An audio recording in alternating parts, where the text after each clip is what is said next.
Well, John, you have a quorum, so you can get started. Okay, excellent. Let's go ahead and call the meeting to order. And would you please do a roll call? Stephanie Finley. Here. John Bridges. Here. Molly Olson. Here. Angel Aguiar. Don Clements. Here. Joe Morlock. Francisco Stoller. Here. Lonnie Parrish.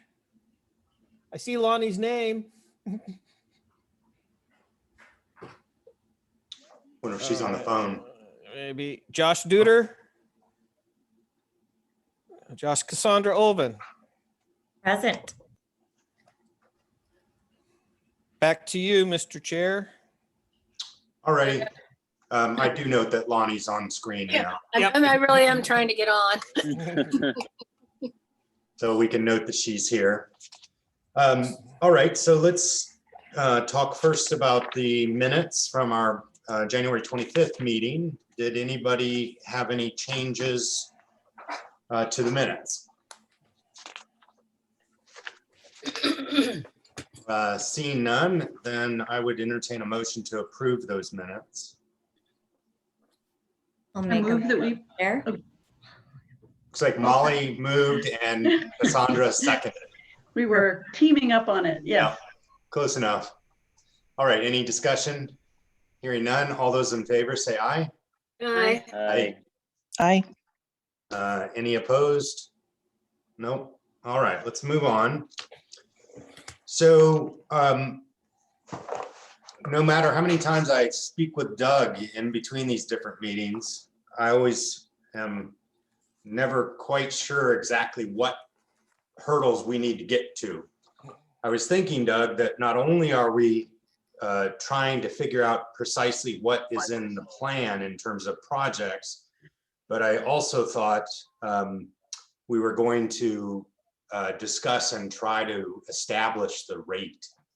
That's correct. Okay, it's just not in the new business section, or at least I'm not seeing that. Well, I kind of generically just prioritization of projects and financial capacity. So financial capacity is the that. rate. Okay. Yeah, so really we have this two-part goal tonight, okay?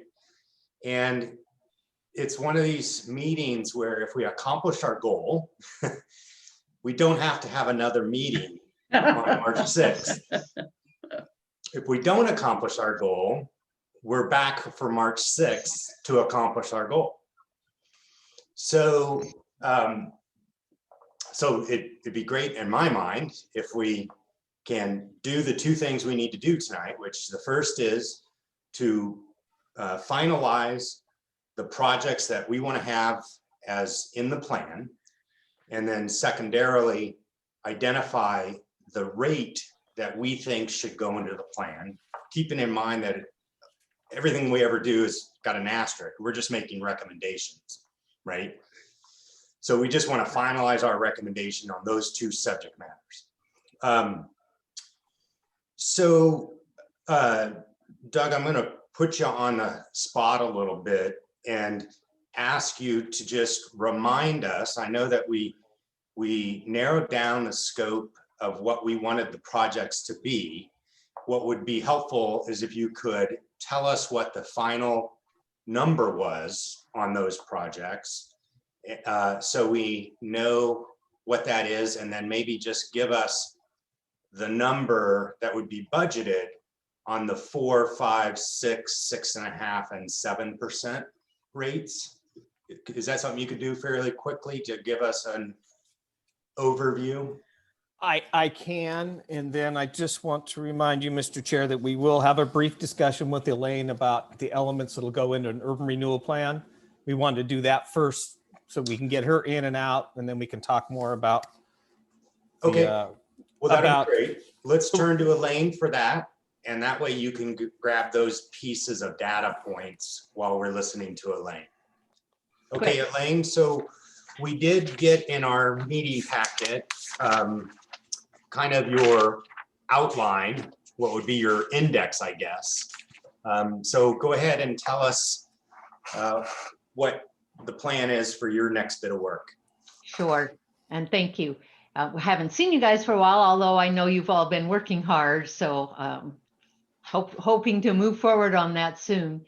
The table of contents I sent you is the outline of every urban renewal plan and report that we do, because we follow what is required in the statute, and we have figured out how to make sure we include everything that's required.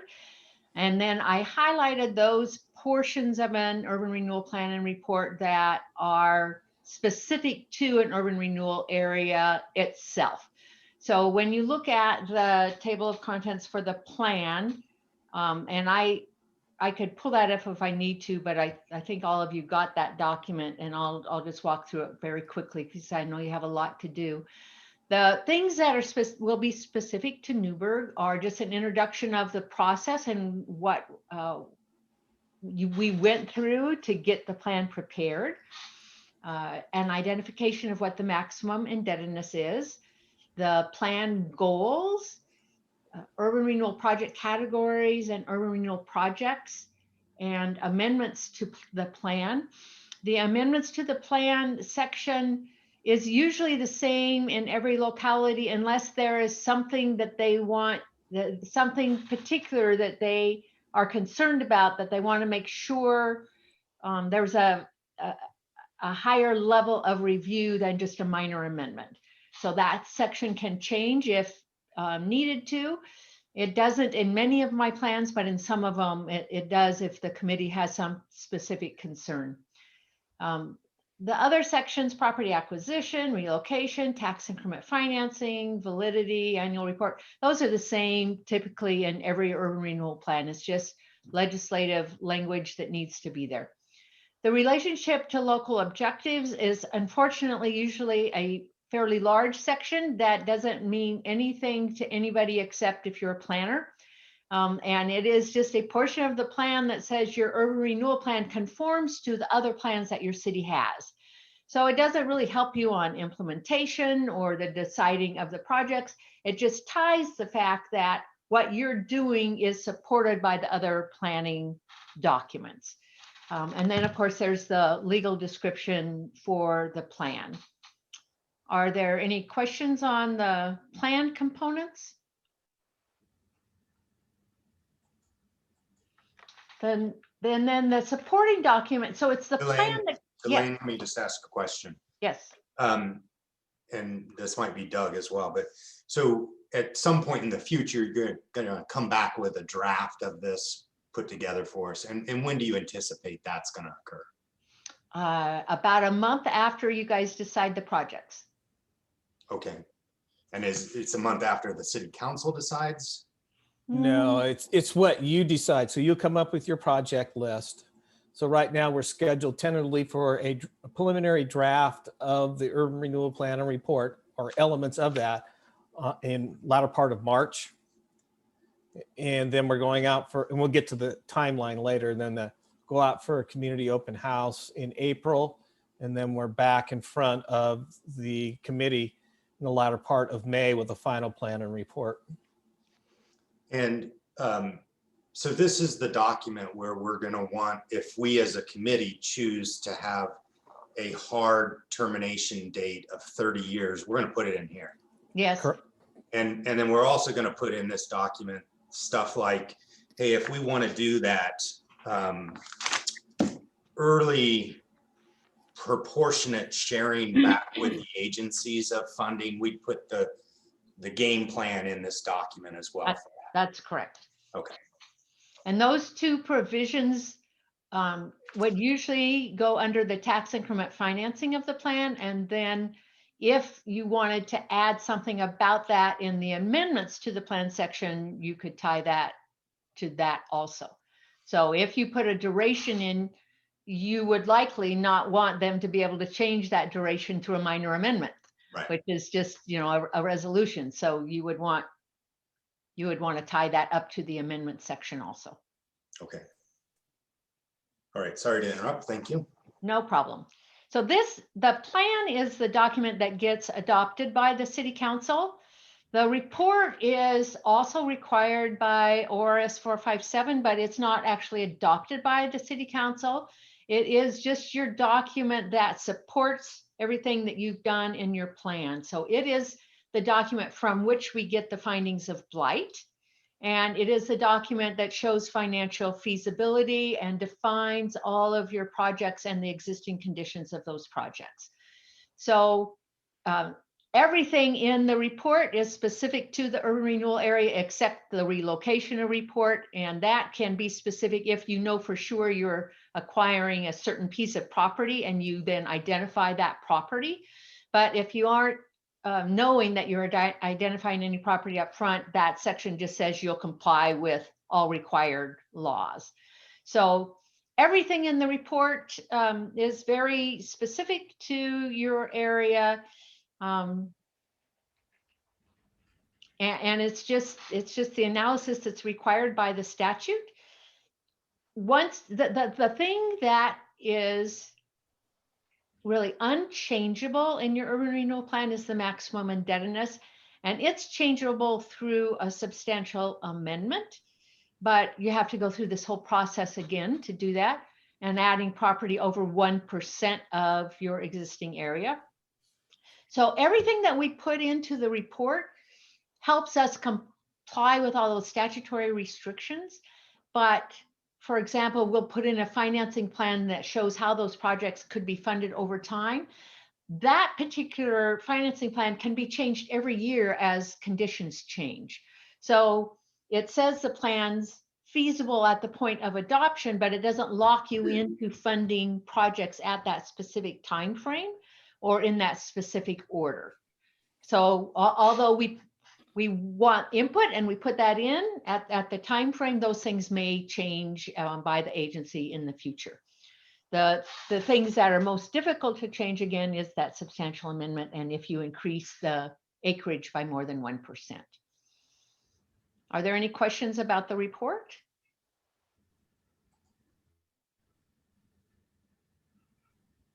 Doesn't look like it. Okay. And is that the conclusion of what we needed Elaine to cover? Yes, I wanted to make sure that everybody started with some kind of understanding of what a plan and report elements would look like. Because again, we'll be back in front of you and looking at the schedule on March 22nd, when we have a preliminary draft of a plan and report. So you're going to essentially have 2 meetings to get through that document. So wanted to cue it up early, knowing that stuff's coming at you. And when do we anticipate that we would have that? A week in advance of that meeting. A week in advance of the meeting. So if it's a month from when we approve that she'll have the report, then probably we'll get the report March 22nd and have the meeting. Yeah. If you don't get through all of your work tonight and you have another meeting on March 6th and I don't get to start until March 7th, I won't have it all done by March 15th to send out to you. So so things will get pushed a little bit. Yeah. So Okay. that's another cue to work through the project list Motivation. this evening. Motivation. Good. And Nick, my financial guy, is happily having a baby on March 16th. So it'd be best to get as much done as we can before that happens. Well, and one of the things I don't remember, Doug, did you send the timeline, reverse Yes. timeline out to everybody? Yes, Okay, good. it's the last page of your packet. Okay, so people understand that it's, if we don't meet these timelines, we're pushing off the utilization of the urban renewal district for a whole year. And so that's why it's really important that we get these things done. All right, so. Thank you, Elaine. Thank you, and you're free to go. Enjoy your evening. Thank you. All right, and Doug, why don't you give us the information that I kind of asked for? What did our tear down project list, what does it cost now? And then what do the different levels of growth rate generate? Okay. So the list started at 117 million. The one you have in your packet, based upon the priority of projects from your last meeting, comes in at $87 million. The 4% growth rate would mean that you would have projects in 2020 dollar values of 27.9 million. At 5% growth rate, it's $39.4 million. At a 6% growth rate, it's 53.7 million. And at a 7%, it's 71.1. There was also discussions at the last meeting about what about a 6.5% growth rate. So I had Nick run those numbers. 6.5%, the 2020 capacity is 61.9 million. And before we kind of start talking and open the floor, I had another question for you, Doug, and I should have prepared you for this, so I apologize in advance. And it may have even been a question Tez asked Elaine. You know, we have these other funding sources, right? SDCs, grants, and developer funding, whether it be, you know, development agreement or some other way. And so at least in my mind, it's fiscally responsible and reasonable to set our project list at more than what the plan will generate, even if we meet our assumed growth rate, because I think we'd have contributions for other things. And I'm wondering if there's kind of a standardized approach to that. Like, hey, we could set it at 118% of budget because, you know, there's these other contributions over the life of the plan. Not that I'm aware of. So let's say, because we've talked a lot about 6% growth rate, you'd want to get your projects to 53.7. Now, when you look at the projects themselves, which are in your list, you could say, oh, we're only going to fund 75% of that project, and the other 25% is going to be funded by other sources. So then you would take that $2 million project, just use round numbers, take a $1 million project, you say, oh, we're only going to spend $750,000. So you take that one and you had another $1 million project and you say, oh, $750,000. By the time you got done, if you went a 25% reduction or a 10% on a project, you'd still come up with the 53.7, because that's going to set what your maximum indebtedness amount is. And Don, can I ask a question? sure. Kind of a follow on that. So we could partially fund based on other sources. There are also projects that are in the master plan, which were put in the master plan and not relying upon urban renewal funds. Would it make sense to not fund those, knowing that they were part of what was going to be a normal funding stream? It's possible you could do that. No, I mean, you've been through this a time or two before. I think what I'm cautious of is what looks great and is a rabbit hole and you break your ankle. So if you've tried some of these things before and they really messed you up, please feel free to share that experience.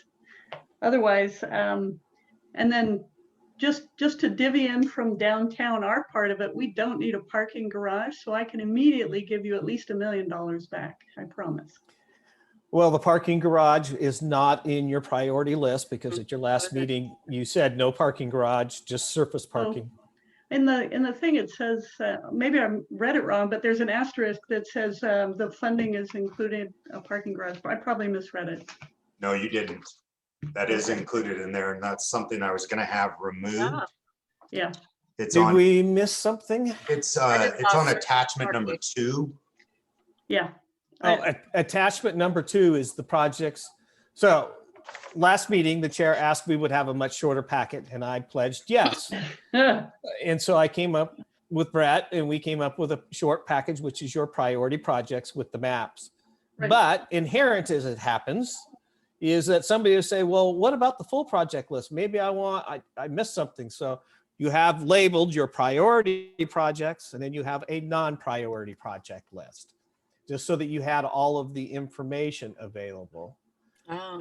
Yeah, but at the very first page of attachment 2, where it does show the 87 million at the ground total, it says includes cost estimate range for the Second Street parking garage alternatives. So it may just be a doesn't. typo left over, a footnote left over from Yeah, it's an cut and paste. asterisk.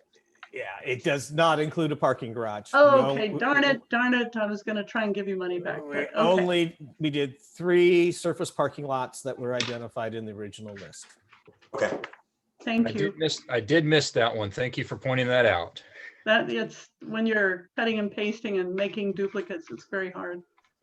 Okay, those were my questions. I had the same thought John did, which is don't fully fund with urban renewal dollars things which developers can assist us with. well, and Doug, in terms of the circumstances where you did say, hey, we can plan on SDCs paying 25% or the developer paying 25% and the plan funding 75% of that $1 million project. Do we have to get down to the detail of a project for a project determination of what we're going to have alternative resources on? Or can we say as an overall, hey, we're going to have a plan that's 10% more than $53 million because we're gonna Don't want to do the 10% more than, so we're going to have to break it down. So if you want some projects funded by developers and or SDCs and or grants and so forth, we're going to have to say, well, we're going to fund for a project 75%. Just again, use that as an example. And then Elaine and Nick and I will have to figure out, oh, that project costs $1 million. So we'll have to figure out some kind of asterisk and something in the plan itself that said there's going to be some alternative funding sources to make that project happen. So I know when I first went through the sheet and prioritized stuff, I ran a ZBB down the side, and where there was SDC or grant possibilities, I put a multiplier on it so I could keep a running total. So we could fairly quickly, the sheet we used is no longer relevant, right? Because we have this other project. But if Brett has a sheet where we can see where that would take us, because we're gonna have to cut some stuff too, right? Even if you take 0.75 times 87, you do not end up at our even at our 6.5%, right? Well, I'd say you're making it very complicated. Okay, Okay. if there's an easy way to do it, Yeah, I'm going to go back, and I don't know if some of you remember it or not. Back at your November 23rd meeting, I gave you all a list of potential projects. They were not my projects. It was, here's a list of potential projects, all playing off of your conversations you've had for months. What leverages new investment that's coming in? That list was at $65.3 million. So we spent a lot of time starting at this 117 and winnowing down. Another way is invert the bucket and say, oh, there was this list of 65. And we know from what we talked about a little bit earlier, we're either looking maybe at 53.7, maybe 61.9. Again, it depends on your growth rate. But that list had some of the key critical projects that are in your priority list as well. So Brett and I talked last week, some of this winnowing process may come, and I should say Joe Morlock did arrive about 10 minutes ago, but I didn't recognize it. So, but Joe's here, he's with us. Is there may be some infrastructure projects downtown, underground, that may not be the best leverage to do that infill development. Your last meeting, you talked a lot about those projects related to the mill site. You kind of started with the industrial, where you get the investment in the buildings and the equipment, and then all of the infrastructure to support that. And the list that Brett put together, if you go to the riverfront, it basically has all of those street, sewer, water, and to some degree storm systems that help support the development of that mill site property. Then you went down, your next level was talking about commercial. And that commercial was for both in the riverfront area, because it's a vertical mixed use, and the vertical mixed use in the downtown area. So there again, what infrastructure pieces do you need in order to get that development on these infill lots? So what kind of sewer or water, not so much storm in the downtown, but it's really the sewer and the water and the transportation pieces of that.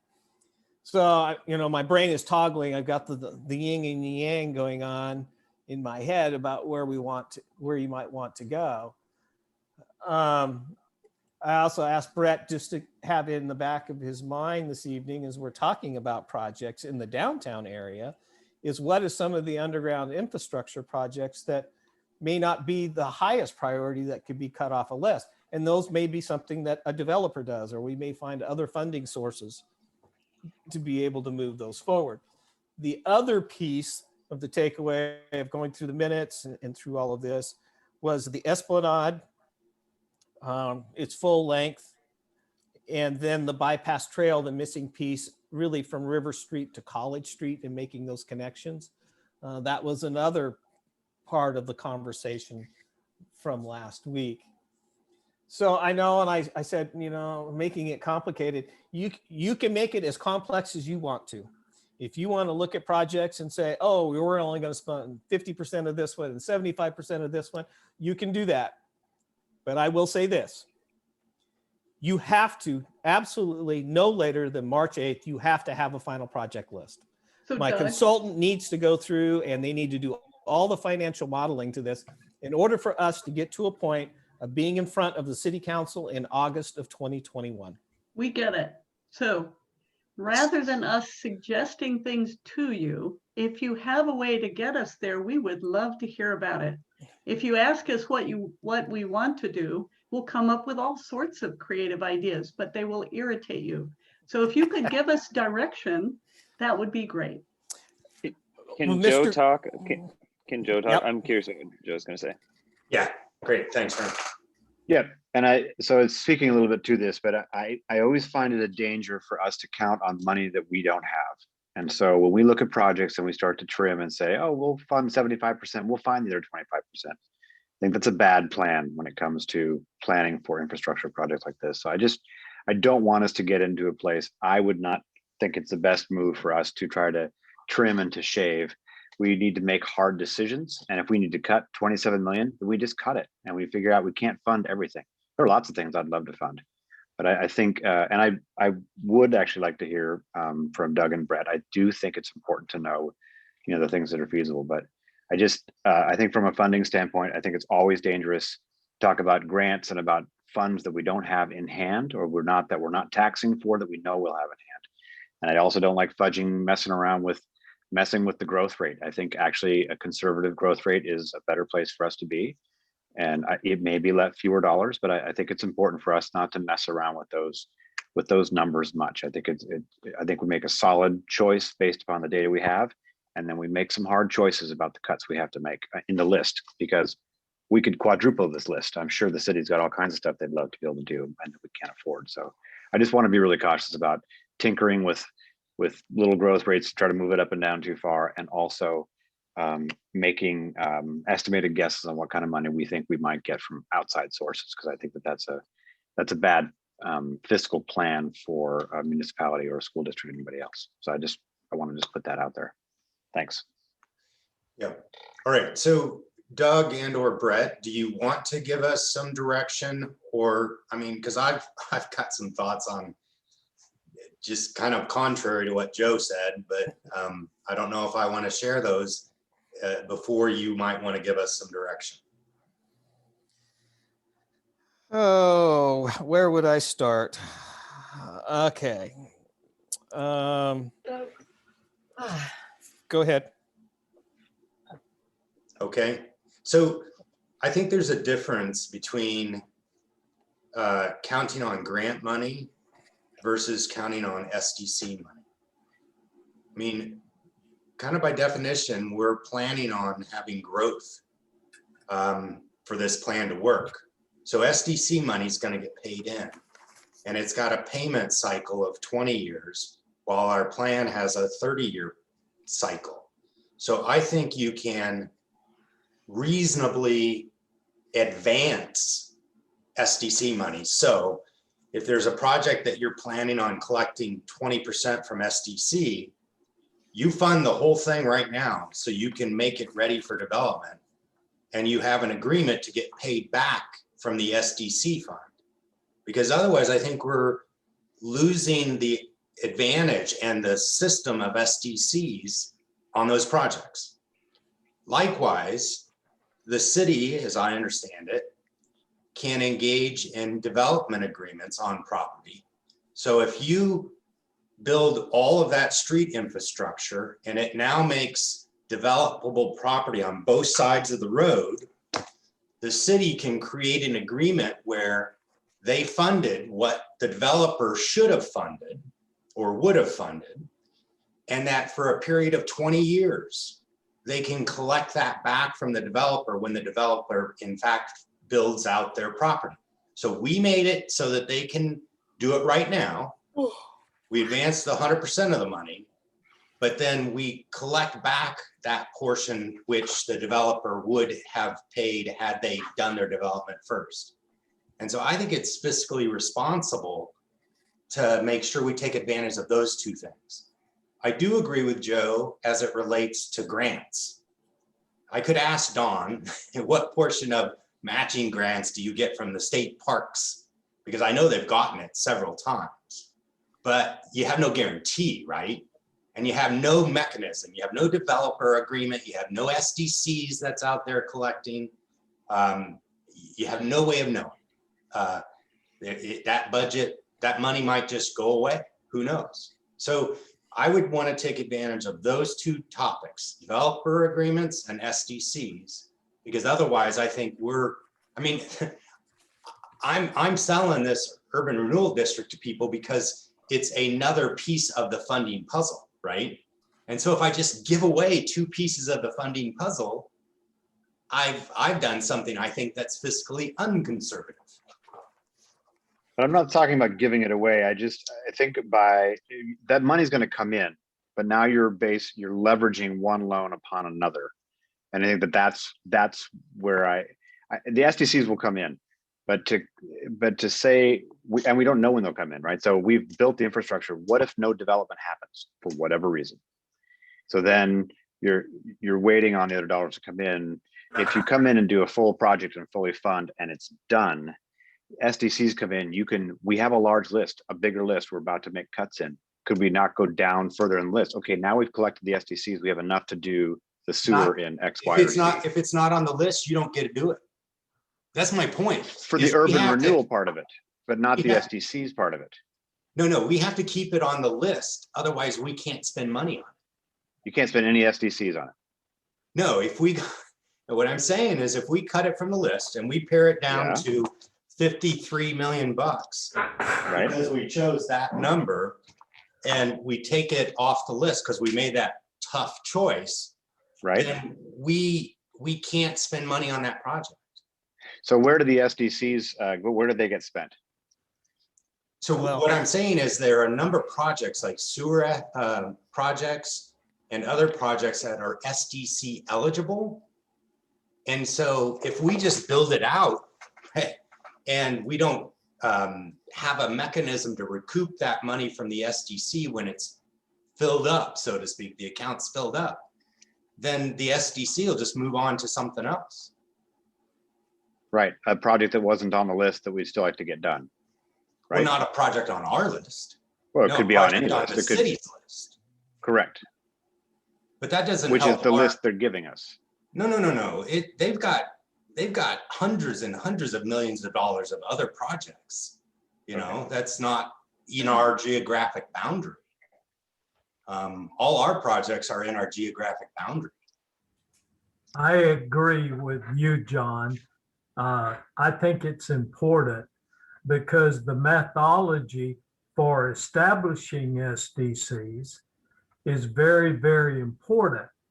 If we don't have that within, then the SDCs will go down and the methodology will be totally different. It's a very important factor. Am I correct about that, Doug?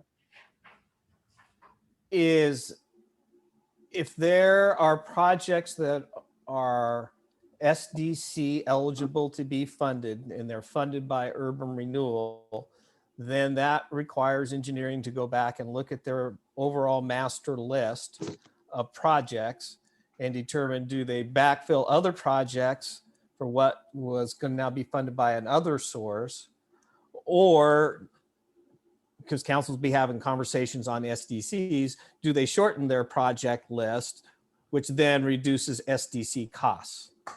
That's correct. We'll be collecting less SDCs. That's the danger.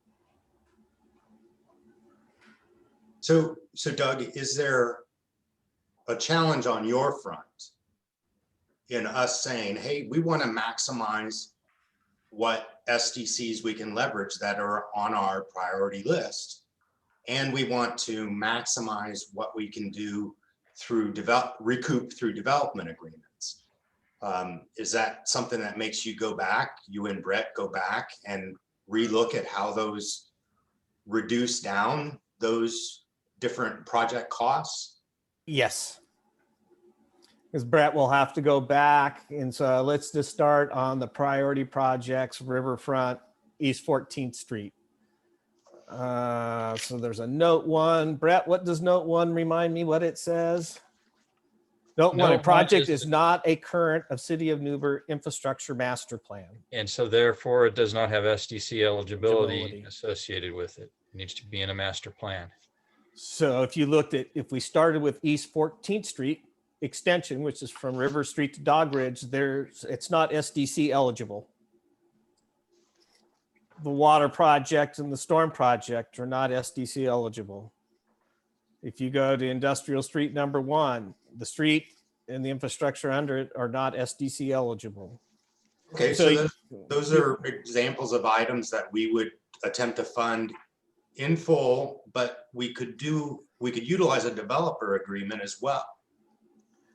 So it takes SDCs off the table and it only narrows down to what can we recoup through a developer agreement. And those are all a process of negotiation. In this plan, Development agreements. where in this plan where it says note 1, is those all not SDC eligible? That is correct. That's correct. Why didn't you just put not SDC eligible rather than note 1? I'll let Brett answer that one. That's a good question. That was what I came up with in the initial piece. And yeah, there's other ways it could be done. And I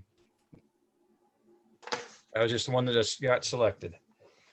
I was curious what note 1 meant because I didn't know. It would have, looking at this, if I'd have known that was not SDC eligible and was not in the master plan, it would totally have changed the way I looked at this. Well, there was a note, if you went into the end of the riverfront section, there is a footnote in there. It says note 1 says it's a project not in a current City of Newburgh infrastructure master plan, which means it's not SDC eligible. So we could have done a better job, Don. No, I understand. I was gonna ask that question anyway, because I was curious what that meant. But Yeah, that note is included on each of the pages, each of the tabs of that document to try to make that more clear. But Yeah, it's really is when you look at a lot of what's in the riverfront, it's not SDC eligible. One of the potential projects is, let me look here, that's on your list, is 14th Street sidewalks from College to River Street. That's 34% of that project is SDC eligible. Then the next time you get down to something that has SDC eligibility tied to it, is really down under the wastewater. And that's where the lift station and a force main B1, both of those are 91% eligible for SDC expenditures. I think a lot of this property, correct me if I'm wrong, but it was not in the city until recently, or still not in the city. Is that correct? Still a lot of it that's not in the city. I'm working through annexations at this point in time of property in the riverfront area. So if you go down, you looked at each of your sub areas and each of those projects, it tells you if a project is SDC eligible, and it tells you the percentage that it's eligible. If you annex this, then it can become SDC eligible, correct? That means you have to go back and you have to update all of the master plans, which we're in a process of doing. And then you have to go back and update your SDC methodology. City Council right now is working on establishing a subcommittee to look at all of our SDCs. And so there's a bit of an unknown that's sitting there. So even with all of the master plans that we're updating, transportation, sewer, water, not necessarily storm yet, we haven't made that, is that we're listing projects that align with the Riverfront Master Plan, but we are not doing anything to update the SDCs until council has their discussion about SDCs and the methodology.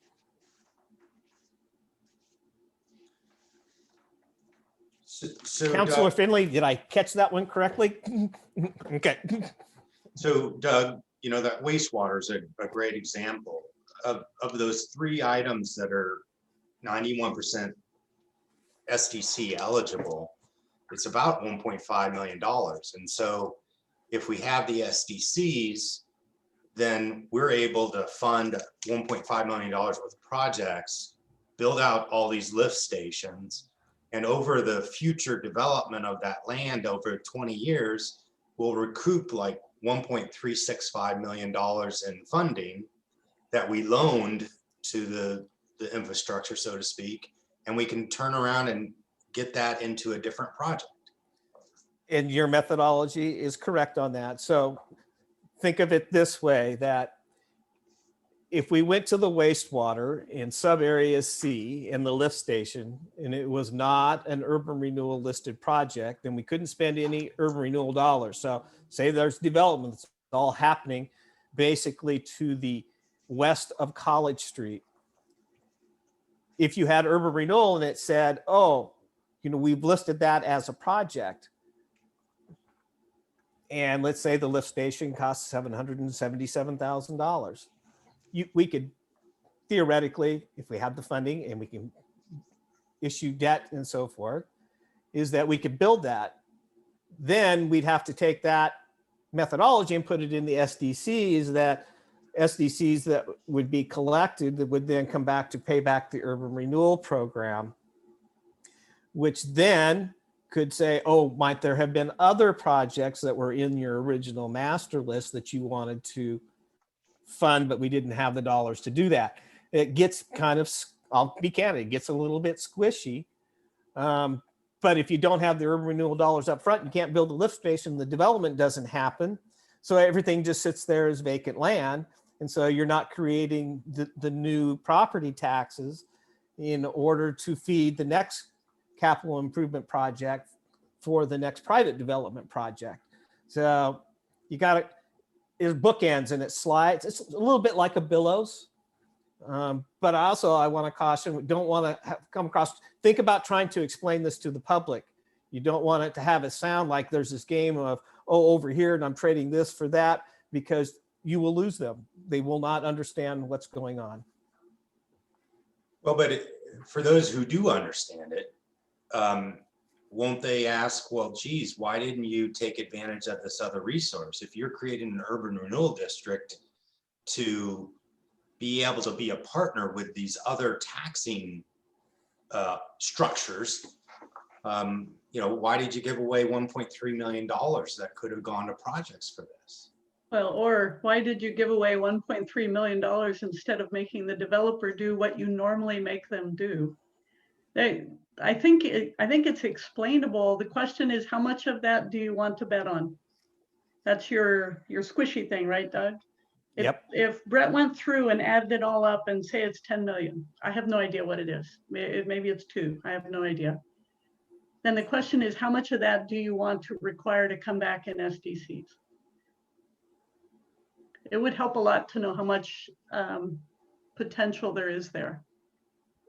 Brett, any ideas on that? Well, I kind of was looking at that to a very small degree and kind of looking at which some other kind of projects and things. And there really are not that many projects that are at a very high level of SDC. So that 91% for those wastewater projects are there. The Blaine Street extension, that's 100%.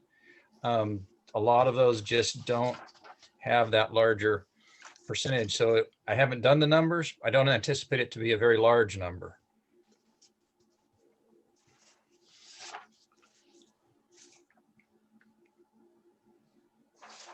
Which sub area is the Blaine Street in?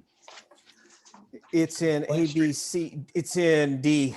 D, D is in That's- dog. and that's roughly $2 million. That's 100% eligible. Yeah. Okay. Well, so I might hear something different than what you're saying, Brett, but if there's not that much, then it shouldn't be very hard to calculate. Not very hard. It'll take a little bit of time to work through, capture those. As far as that, on each of those percentages. Okay. So then Doug, let me ask you another question that you just said. You said that a developer agreement is individually negotiated. Correct. I'm talking about an advanced financing agreements. And maybe I'm not using the right term of art. But I understood that the city had a tool where it could build out infrastructure that they would typically require of a developer and essentially invest that money ahead of time. And then if the developer came in and developed their property, they would recoup a proportionate share that the developer would have had to have done if they just came forward to develop their property, and that lasted for at least 20 years. Yeah, so it's in Newburgh, it's private development building infrastructure. So let's use an example of a lift station. Developer wants to develop a piece of property. It requires a lift station to go in. That lift station could serve other property in the surrounding area in the future. Developer X builds that lift station, then comes to the city and enters into, and the city agrees to an advanced financing agreement. That means when later development comes in, is that they're paying back a proportional share towards that lift station improvement. So the city didn't put the money up front, a developer put that money up front. Right, and that's like a 10-year agreement that can be renewed for another 10 years, right? Correct. But I thought that there was a corollary concept that a government could do. And it may be called something different. And not in the way our advanced financing agreement is structured. It's not the latter that you're talking about. Now, there are things called development agreements. And my experience in dealing with development agreements is that there could be a water, a sewer, a transportation, and a traffic signal. I'm going to use a specific case that's in my head. And developer X was going to come in and they were going to invest $150 million.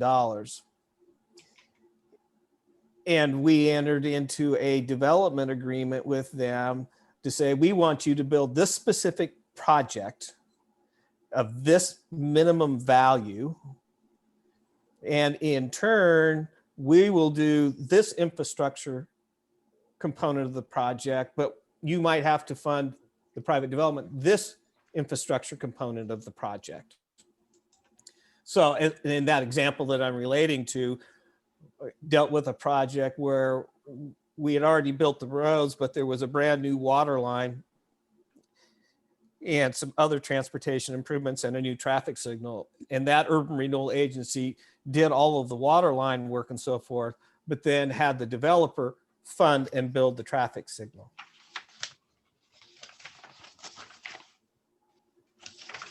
And is that because that wasn't needed until there were actually trips going. There was through the future. intersection. So we were looking at full build out of a particular piece of property that would have met the warrants for that traffic signal.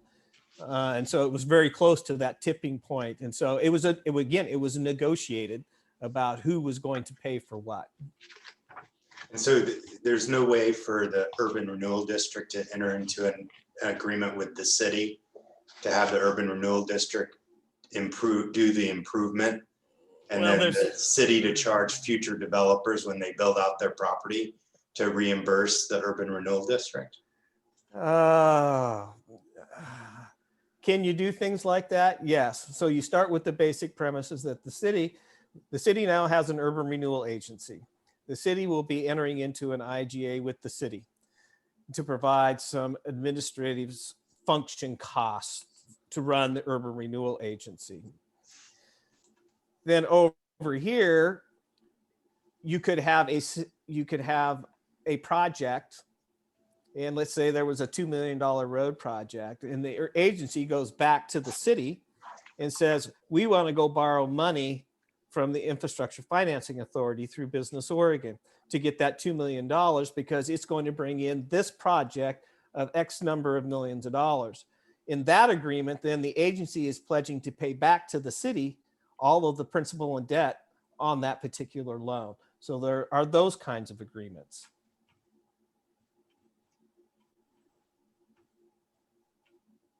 All good questions. Do you want me to stop asking questions? I just want you to get to a final project list, because we've talked for almost an hour and we haven't done anything about adding or deleting. And really it's all about deleting. All right. Who has an idea about what to delete? I'd like to delete the trolley study, but that only gets you 87,000. So I don't believe that is the significant progress you want us to make, but I'll start there. Any discussion on that? I kind of see. I mean, I like the idea of the trolley, but it feels like romantic at this point, and so I'm neither here nor there at this point. I feel like once the other stuff's done, I would imagine someone would probably want to take on a trolley project. All right. So Joe, your raised hand is still up. Do you still want it to be up? Okay, thanks. So it sounds to me like I'm not hearing anybody say I'm sticking up for the trolley study. So let's eliminate that. Okay, everybody's kind of shaking their head on that. What area is that in? John, do you remember? It's more of a general thing. I think it was on that very first page of attachment 2.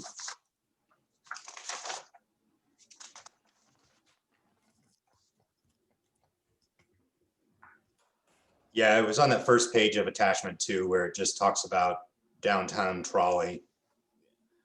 Yeah, the concept of the trolley would go from the main rail line south down to the riverfront. Okay, well, I think we've said that we're going to eliminate that. I was also a little bit confused, and this is maybe a Brett question. I thought we were going to have all the property, have all of the stormwater projects be developed on the properties. Yet on the first page of attachment 2, there's $5 million worth of riverfront stormwater projects. Those are related to street improvements for the conveyance within the right of way. A lot of the stormwater, the treatment component of it will happen on private property for those developments. Those would be projects for conveyance within the street, and then for impervious area, water quality treatment for the streets themselves. Oh, I see.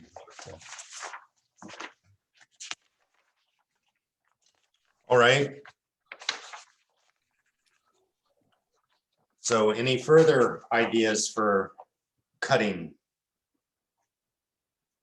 Is there because it's all sort of the same stuff, just different areas. Is there an area that might be less important to develop than another? Well, at your last meeting, the discussion focused around the mill site property as industrial.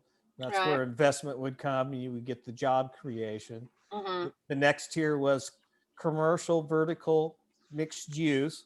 So Mhm, that applied to some area in the riverfront, but mostly it applied to the downtown area. mhm. Which that one's only about 2 million that I saw for downtown, other than some streets. There's a Then lot of water and sewer throughout the entire structure. Like, does 9th Street need new water and sewer? Will they be building on 9th to 4th? I think it's 9th to 14th, that section. really the 9th to 14th piece was on ADA accessibility. Sidewalks and ADA accessibility. Okay. So the way this was structured is the projects where there were water and sewer projects with the street, those were put with the street. I mean, from anything that was in the plan that we started out with at the very beginning. Okay. And it's just so hard. You can't really take, unless you take out the easy ones like the downtown stuff. But I don't want to see us take out downtown because it's easier to pick out. I think people will be like, why are you spending all this money on the mill property and not where people are? I think isn't that like the point of what we're doing though, is we're kind of building Noah's Ark so that people would come and we could expand down on the south side. No one's shaking their head or nodding. So can you hear me? Yes, we can hear you. Yeah, I think you're right. I mean, Okay. It yeah. is, but it's think- hard when you have other things I know. that need help and improvement in the next 5 years versus 20 years. Plus, you're gonna have developers because developers usually have to pay for most of that stuff anyway. So John, I think one thing I could suggest is that right now the surface parking is at 2 million. And you could take 1 million out of that. So that urban renewal is paying for some increased parking downtown, but not all. And you said, I think Doug, that was 3 lots. Yes. And if we went to 2 lots, what's the number? I'd have to look. We're looking at taking out 30 million, right? Yeah, We got to go for bigger things like yeah. the $5 million chunks. Unfortunately, They add up. they add up. Yeah. So each parking lot is about 550,000. It's more than 3, John. It's down in the H area of the attachment.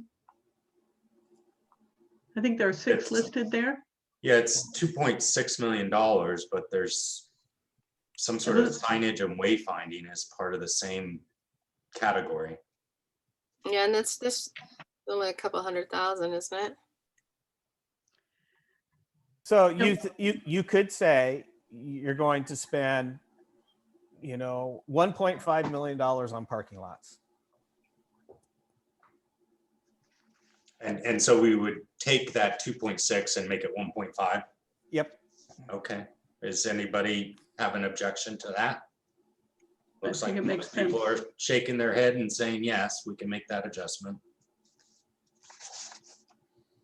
I mean, and one of the things I would say is that if Brett or Doug hears something that would screw up the, immediately developable concept that we want to make, Right. Yeah. tell us, right? Because that's a critical factor of what we're trying to do no matter what.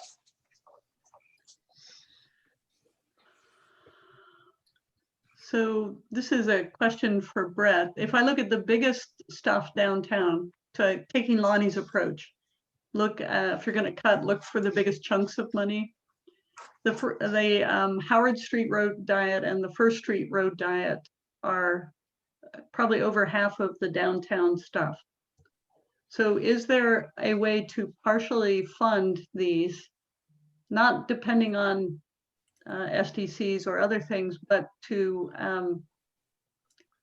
reduce the cost of the programs? There's quite a bit that's rolled into that. And I don't know to what extent it's just all or nothing. Well, I guess it's a matter of where else the monies would come from. There's related to the notes 1 and 2 on that SDC component, there's a note on that particular, on the First Street piece of note 2. And that's to recognize that it's in a master plan, but it's Mhm. at capacity, so it's not SDC eligible. Right. So then if we do cut it, let me try and interpret what you said and then maybe that I'm over interpreting it. The odds of finding money for it are slim to none. Yes. Okay, thanks. So we're looking at, there's what, maybe 4 million in the downtown and 76 million in the mill district, right? No, 20. There's more in the downtown than. Yeah, there's 4 million. 22 million in the downtown. Yep, Oh, you must be talking like sidewalks and sewer systems on streets. yep. It's a lot of things, but there's 13 million in the First Street road diet. And I wasn't, Doug, when you were part of the study on the road diet, was doing Hancock Street as critical as doing First Street? Yes. Okay. So is that including like the new parking and it's that whole plan that they've been working on, or what is this diet consist of? So what it is from the west end of the couplet to the east end of the couplet, one Okay. travel lane gets removed. Sidewalks get widened for the pedestrian connectivity piece of it. Mhm. On Hancock, with some caveats, between when you get to if you're heading northbound on 99, when you get up to College Street, it'll need to be maintained as 3 lanes because of the turning movements. Right. If you're coming on Hancock Street, it would remain 3 lanes up to College Street Then it just goes because to, of the traffic volume. Then from College to 1 block to the east of Main, it would be narrowed down to 2 travel lanes in each direction and wider sidewalks. It also provides some on-street parking on the north side. And then that last block needs to be 3 lanes again, just because of the traffic volumes and the right. turning So it's the movements plans that have been worked on over the years. Yeah. Yep. Okay. for the last Well, 5 years. What That's would great. happen if you did First Street and left Hancock as 3 lanes? Hancock would be 3 lanes. And my question really I'm is, going to buy you coffee and whack you on the head sometime. so the reason I asked my question, Doug, was you apparently need it to be 3 lanes. You need it to stay the way it is at each end. And what about shrinking it to 2 lanes in the middle is critical to First Street's road diet? Because it seems like it would be nothing. That's what we were wondering. Yeah, so part of the downtown plan was to create the pedestrian-friendly, walkable downtown, which came up at the last meeting. And so the consultant, the traffic engineers at the time, ran through all of the modeling on that and said, okay, to do that, you would need to do this. And it also requires that you need to have what's called alternative mobility standards because of the intersections and they don't meet the volume to capacity of the state requirement. So we are kicking off now conversations again with ODOT about what's called a special transportation area designation downtown, which will give us those mobility standard flexibility. It's also tied to phase 2 of the bypass. So the more of the truck traffic that you can move onto Highway 18, that allows the capacity for the local traffic. You're still going to have some trucks because there's some are going to go up 219 and out 240. These projects have lots of other pieces to them. In theory, could you do the road diet on First Street and not do the road diet on Hancock? Yes. How I would deal with that with this special transportation area, I'd have to figure it out.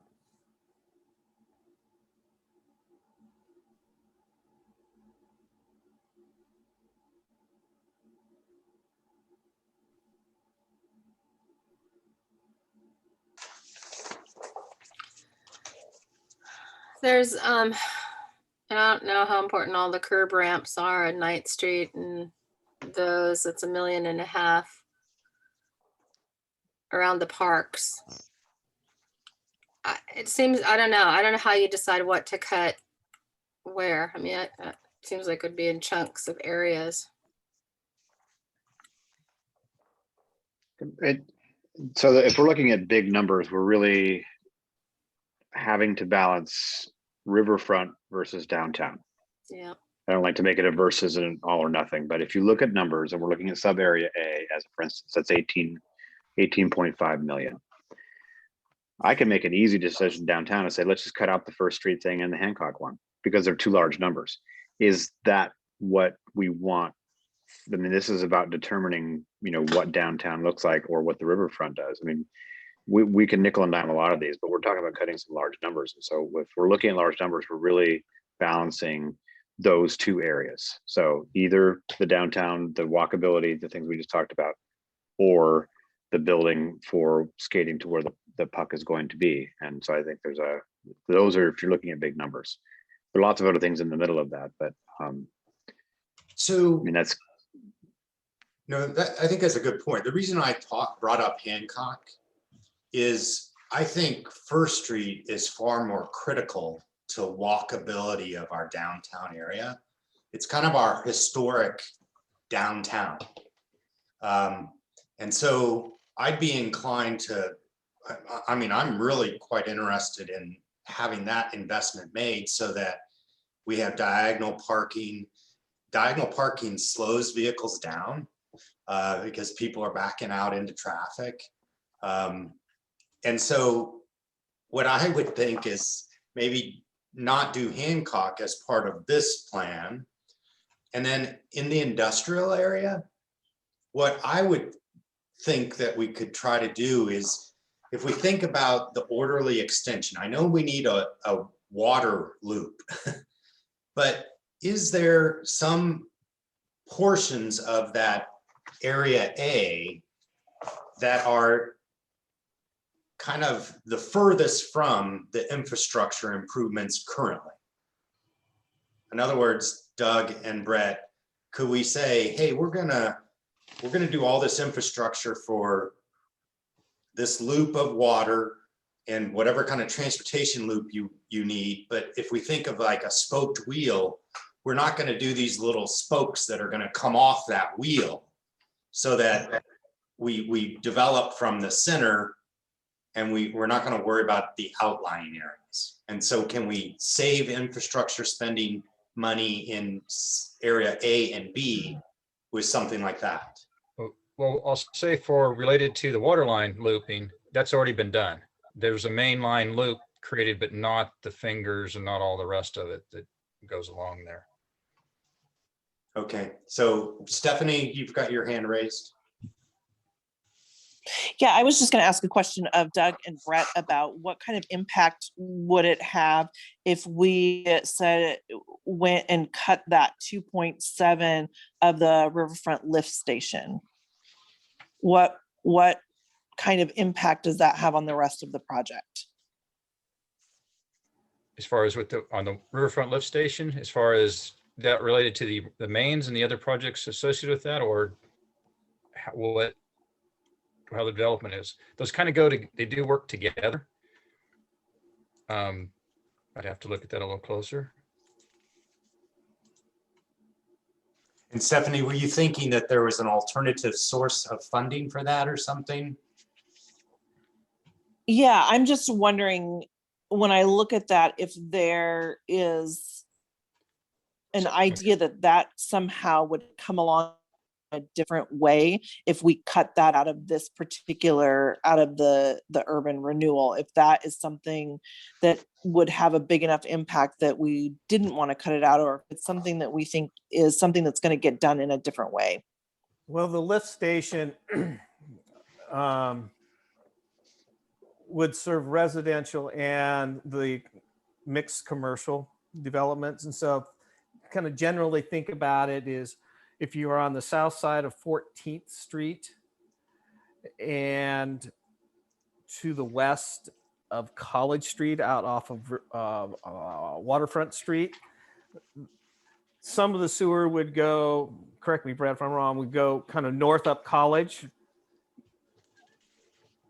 But a lot of it goes to the west and loops back around and underneath the bypass and back down Weatherly and in this lift station, then a force main that takes you back to River Street. Just Right, how the this force- topography works out there. Yeah, the lift station would take everything over to Riverfront, to the rivers, towards River Street, and take it that direction. Right now, the development that's out there actually goes to they were able to drain to a lift station and made improvements there that ultimately would go away with the Riverfront lift station. Is the overall long-term idea, is that Riverfront lift station actually replace those. So that's been designed to be able to gravity towards where this future lift station is proposed for, that existing River Run subdivision. So kind of think of when you get from College Street and you're going east on 14th and north of the bypass, generally the topography is such as that we can gravity the wastewater to the east. But before you get to College Street, we have to gravity it to the west and then lift station and then pump it back to the east.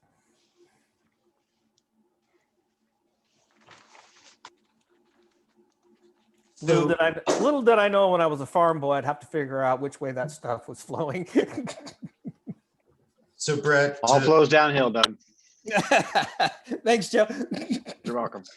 so Brett, to follow up on your comment that the loop system for the water's already there in sub area A, and you said it's just a matter of adding these lines that are going to go out to facilitate development. I guess then the question I have is, should we eliminate some of those lines that are going to go out, recognizing that we're not going to have as much developable area, but recognizing also that we just don't have the money to tee it all up, so to speak? Yeah, I guess, I probably should qualify that my earlier statement is, originally there was the main loop that was put in there. Then we have these industrial streets through the mill district piece. So those actually did add some water lines along those main spokes off of that wheel for those streets, but not any finger streets that would come off of that. So those are projects that could go away into that part of some of those water line components along that line of thinking, if that's the direction you wanted to go. So think of it this way, John, is that from the water treatment plant, there's our main distribution pipe that goes north through the mill site up to Winooski Street. So the issue is tying into that main pipe and going to the west, following along the Bluff Road, going down 14th Street, and then at College Street, there is one line that goes up and goes underneath the bypass, and then there's a loop. So what you're trying to do is get that first loop in, basically go from our water plant up the Bluff Road, down 14th Street to College, and up College to tie back into the water line. That gives you your first big loop. And that's what creates your fire flow. Then the secondary levels of that would be, a water line that goes down Waterfront Street that loops back over to Weatherly Way. Then if you were back on the mill site, we've got these north-south and east-west roads that make these sub-loop areas depending upon how the development's going to occur in that 100+ acres. So we're trying to make sure we got the main pipe in to create that main loop. Right, and all I'm trying to figure out is how can we cut this $18 million down? Yeah. So is there nothing there that we could do as a choice to reduce that down, and instead of creating 100 developable acres, create 87 developable acres? I mean, the other option is to just cut everything except for sub area A, F, and H. And then you get your 27 million. I mean, that's the scope of what we're talking about. I know we're getting into the weeds on these things, but we're talking about, and I kept F as one of the smaller ones down there, but essentially if we add them all up, if we keep all of A, all of H, and all of F, then we've cut our 27 million. And that's kind of the scope. So we've got some serious things we're gonna have to just remove. And I don't want Brett to come hurt me later, but I'm putting them out there as different Right. kinds of things for us to consider, but maybe we have to look at areas that cannot get done. maybe, and Doug, maybe I'm reading the rules wrong. Do we have to do something in every area? You do not, I mean, we're trying to spread it out so everybody gets some benefits, but we Yep. all know that that doesn't always work in the world we live in. Right. So that does the downtown, that does the mill site, and that does the one main thing in F, which is up, is that River Street or something? Is that, Yeah, I think so. I always get that one wrong. I'd like to suggest just looking at H, which is the downtown site, that there are parts of that, like as she mentioned, trolley and wayfinding and pedestrian furniture, building facade program. Those things are not are required as much as trying to fix First Street. But I think we could take 4 to 5 million out of the 27 million downtown and still do a good job for downtown. Just looking at it. What do you think, Lonnie? See if I'm on mute. Yeah, I was thinking that too when I was looking. I'm sorry, I didn't realize there was that much downtown. I was going to get rid of water, wastewater, and storm infrastructure downtown at 19 million.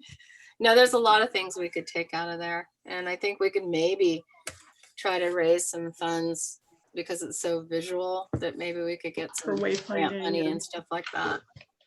Yep. Yeah, I think we could take some money out of that for Just sure.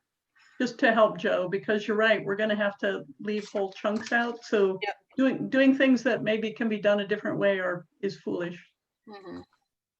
Yeah, I'm looking at, I mean, as we get into asking specific questions, I'll just make up an area, sub area D. Well, if we do this one and not that one, but we don't do this one and do that one, it doesn't really help your water flow because you're not doing the whole system in the whole area.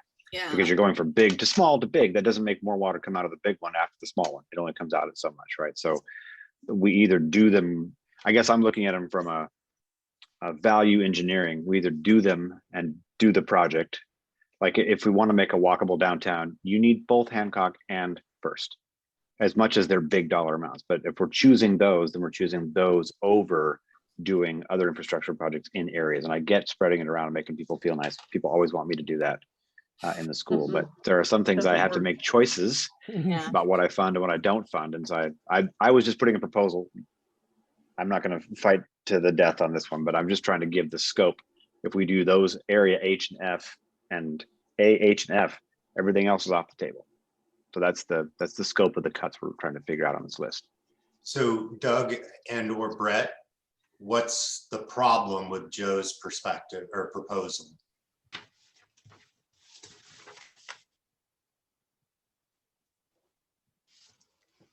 So if There's understanding kind of- correctly, you're saying keep A, H, and F. Yeah. Yes.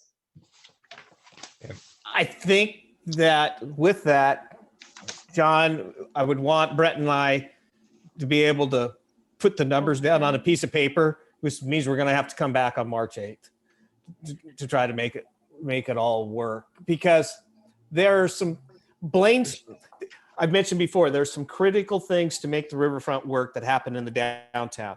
Got to have the traffic signal at Hancock and Blaine. You got to have the traffic signal at First and Blaine. Yeah.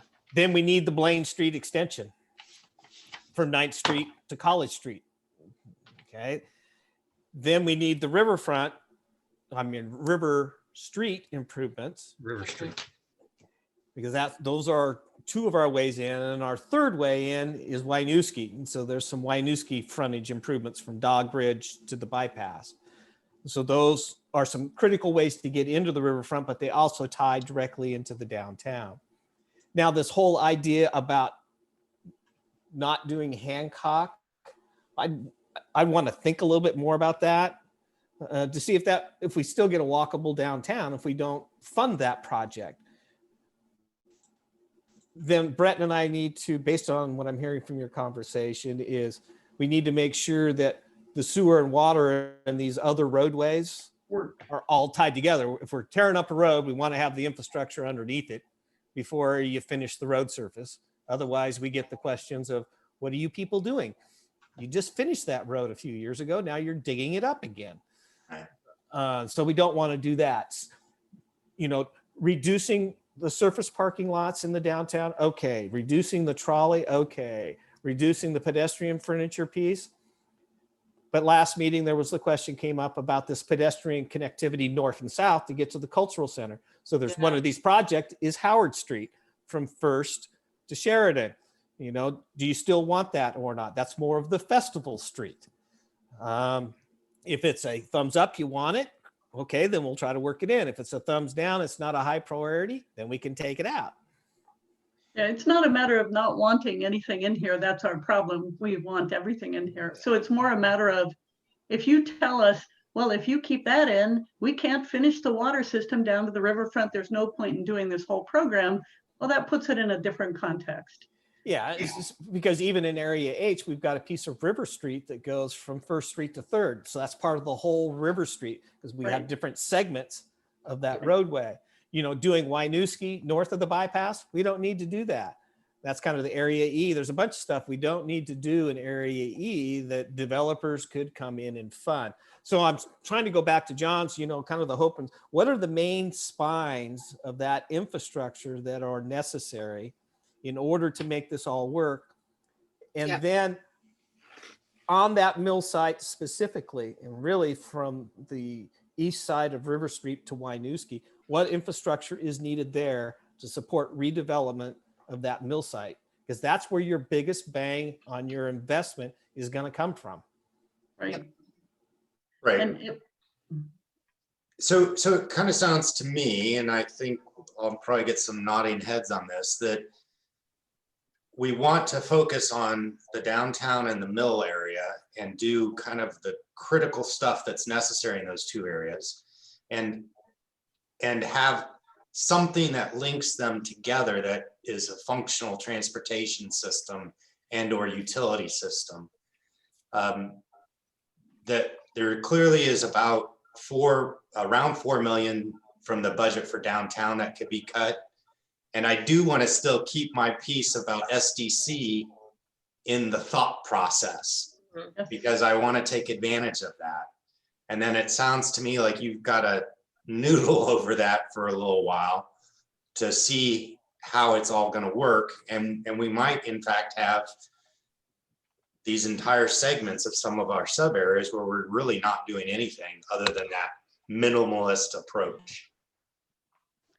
Yeah, there are things just like, you know, water lines improvements and transportation improvements to the west of College Street down Waterfront Street. You could say is like development will fund those. And so there's several $1 million that comes off the list. right. Okay, all right. Now, I think we're stuck with another meeting no matter what. All right, do But- you have enough information? But no, I have one more question. yeah, yeah. One big question. And that is the growth rate. Well, I was gonna get to that. Because I was just asking if you had more questions about the project list. I ran out of paper. Here you go, here you go. So let's turn to the growth rate. So I was the person who asked for them to do 6.5 and calculate that. And let me share with you why I chose that. There's, I think, 3 or 4 reasons.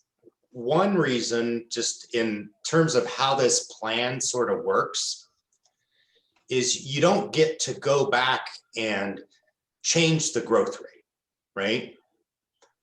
We're going to create a termination date on this thing of 30 years. At least that's going to be my recommendation, my position.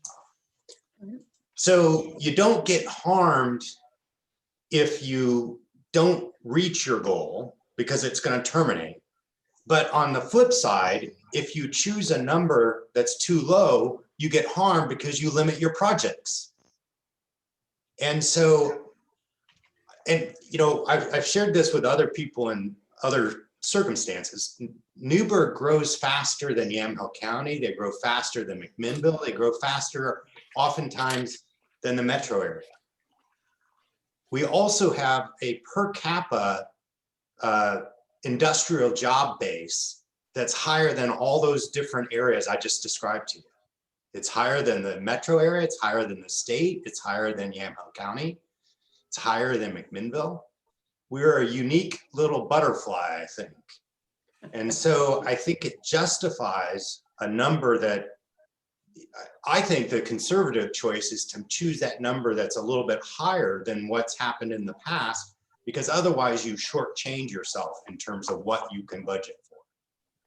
If for some reason the rate isn't met, then that just means that the district has to decide going forward, hey, these were the priorities in the plan, but we're not going to get to that priority. We're not going to get to this priority. So that's my plug for 6.5. Any thoughts? I just reiterate, because we did ask Elaine, was the downside of going higher? And she said the only risk, and I just bring this up because she's not here to say it, was that you can set expectations on your project list that you won't meet.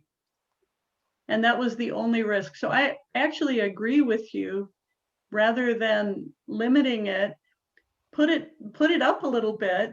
We're not going to spend the money if we don't have it. So it's, to me, 6.5 just allows you to get the most you can out of your urban renewal district.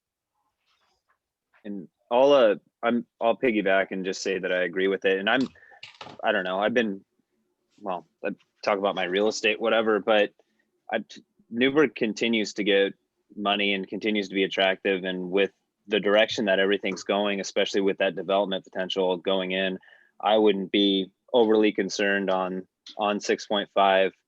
Not to mention the fact that we could potentially be leaving stuff on the table if we weren't slightly more aggressive, not uncomfortably aggressive, but that's my two. I agree with that. Okay, Stephanie or Cassandra? Joe? I agree as well. Totally agree. Yep, agreed. I Okay, gave my opinion earlier, but I won't stand in the way of it. okay. Shannon, do you have anything? Just, you're there on the screen, so No, I'm sorry, I'm representing city staff. I don't have input or opinion on this. Thank you. all right. Well, it sounds like we're in agreement on that, unless Lonnie has anything to say. So let's thumbs up on 6.5 as our rate. All right, we got it. All right. Thank you. So that will then mean Brett and I we will bounce our heads together this week. So Against the wall? no, just each other. Okay. And we'll, I want to see you do that 6 feet apart. me too. We'll take your comments based upon the guidance, 6.5%. That means the target is project cost of $61.9 million in 2020 value. We're going to come back with something as close as we can get. Okay. Okay. Does it help if we send you email on the downtown stuff saying, here's the stuff, or do you feel like you heard it? If you have an email you would like to send to me within the next 24 hours, send it directly to me. Do not send Okay. it to the committees. We cannot have serial Nope. meetings Nope. via emails. No, it's, if you think you got clarity from the minutes, I'm fine. It's just if it would help, then I'm happy to do it within the next 12 hours. Please do so. Okay. All right. I presume there's no public comment. We just have the project timeline. Oh, So that's true. Yeah. in your packet, we are here on the 22nd. That's our meeting number 9. So we will have a meeting on March 8th, which will be meeting number 10. Then we had one scheduled for March 22nd, and Elaine talks about earlier is that, that first version of that plan will be shorter. We are working on an open house, a virtual open house for April 6th. So we're working with one of our sub-consultants, JLA, putting together material for that. We're also looking at doing a couple of videos that we had that budgeted for. So remember when we were doing the feasibility, we had the PowerPoint voiceover. So I'm talking with JLA about some nice few-minute videos that would be usable for open house, and then maybe one after the open house. Then there's a whole bunch of behind the scenes work that Elaine and Nick and Brett and I need to do in the second half of April and the first half of May. Your last meeting is scheduled for May 24th. At that meeting, we'd be looking for a recommendation on the urban renewal plan and report. From there, when you look at the schedule, it's a lot of Elaine and myself with meetings with overlapping taxing districts, with the county, briefings, discussions, and so forth, with the target of getting to the city council for their first hearing on August 2nd and adoption of an ordinance of the plan and the report on August 16th.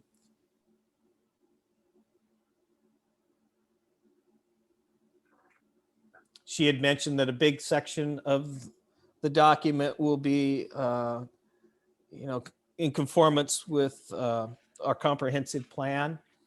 And so we've got these master plans, functional plans that we're in the process of updating, which will be done. We've worked out a way to have what we've got plus what's in the queue and moving forward to have all of that bundled together. So it's, again, it's transparent, that it would be in compliance. So just a lot of lifting to do over the course of the next months. Questions on schedule?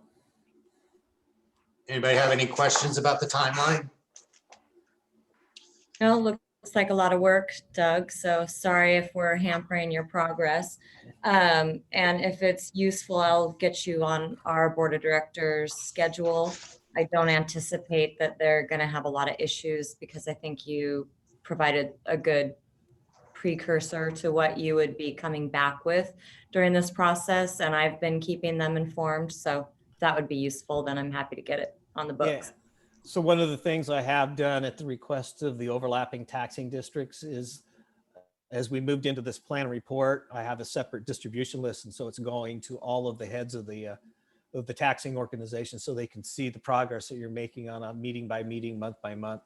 So hopefully they'll be familiar when Elaine and I get in front of them and give presentations. There is that 45-day consult and confer process. So we'll be meeting early with the taxing districts for them to be able to provide their comments as we get towards the end of that 45-day period. And so you meet with every one of them? Yep. Okay. I think Don had a question about whether you were going to be back before his board again. So I will. all right. Any other questions about the timeline? Oh, yeah, Don.